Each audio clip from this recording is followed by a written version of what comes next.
Bonjour, Salon de Francfort 2017, vous êtes sur Caradisiac, nous sommes sur le stand de Renault avec Olivier Pagès. Bonjour Olivier, pour une des nouveautés les plus attendues, la Mégane RS. Alors la Mégane RS c'est toujours un modèle qui génère beaucoup de commentaires. Dernier article sur Caradisiac, plus de 300 commentaires. Quatrième génération de Mégane RS, 50 000 acheteurs. Et puis vous savez qu'Alexandre Bataille a mis en ligne à l'instant une vidéo sur la genèse de la Mégane RS. Vous voulez tout savoir sur cette auto, rendez-vous aussi sur Caradisiac. Mais là Olivier, tu la découvres pour la première fois, toi en réalité. Et que peux-tu nous en dire et qu'est-ce que tu ressens quand tu vois cette nouvelle auto? Alors voilà, c'est la première fois qu'il y a une Mégane RS qui est commercialisée en 5 portes. Et ça, c'est un gros changement. Les précédentes, c'était uniquement les 3 portes. Là, je sens que ça te plaît pas trop, ça. Perso, je préfère les 3 portes sur une sportive, mais c'est des raisons, on va dire, purement commerciales, parce que les modèles 3 portes ne se vendent pas. Donc, on fait que les 5 portes.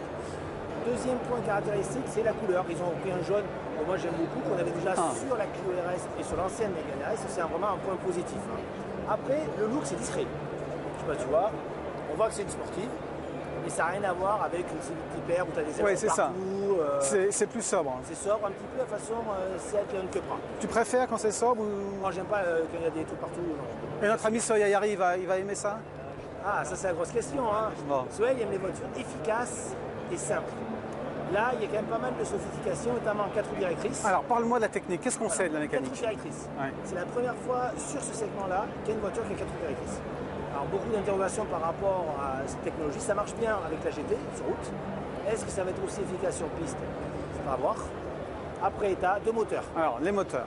Par rapport à 2 châssis. Toujours chez Renault, tu as châssis Cup, qui est la version la plus radicale, on va dire, et châssis Sport, qui est la version la plus civilisée. Les deux sont produits en même temps? Ouais, disponibles en même temps. Le client choisira. D'accord. Donc 280 chevaux sur le Sport, Ouais. 300 sur le Cup, avec aussi l'évolution au niveau du couple, 3 de tête, 380 Nm et 400 sur le Cup. Tu sais, par rapport à la précédente? C'est plus puissant que la D'accord. précédente. La précédente avait évolué de 265 à 275. Donc toujours un peu plus de chevaux, c'est normal. Voilà. Mais ça reste quand même inférieur à ce que fait la concurrence. Ah. Parce qu'il ne faut pas oublier, la concurrence c'est plus de 300. Maintenant. 300, 310, 300. Alors, est-ce que ça veut dire déjà qu'on peut imaginer qu'elle va avoir du mal ou pas? C'est pas une question de puissance, c'est une question de C'est un tenue de rapport route. à la fois de poids-puissance. Ouais. Le poids, pour l'instant, moi je ne le connais pas, donc on va voir. D'accord. Mais une 308 GTI, qui est pas puissante, qui fait entre guillemets 280 chevaux, elle fait, elle, 1200 kg. Donc c'est plutôt léger. Bon, à voir. Voilà. T'as d'autres données techniques, mécaniques? Alors il y aura toujours, il faut se rappeler que sur la Q4 RS, ils avaient sorti une boîte d'essai. Tout le monde les avait critiqués parce que la boîte était pourrie. Là, ils n'ont pas fait la même erreur. Ils ont fait une boîte d'essai. Il y a également une boîte méca pour les puristes. Donc ça, c'est vraiment une bonne chose également. Les prix, apparemment, Alexandre disait aux environs 37 000 €. Et la commercialisation en 2018, je pense. Et alors toi, ton avis propre, séduit ou pas séduit? Dis-moi, Ben pour moi, je vais l'ensemble. attendre.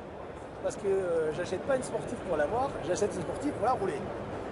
Et vous, en tout cas, si vous voulez la voir, parce que là, elle est fermée, il y a tellement de monde autour de la voiture qu'aucun journaliste ne peut pénétrer à l'intérieur. Comme je vous le disais, on a eu la chance de pouvoir faire un sujet bien avant son exposition.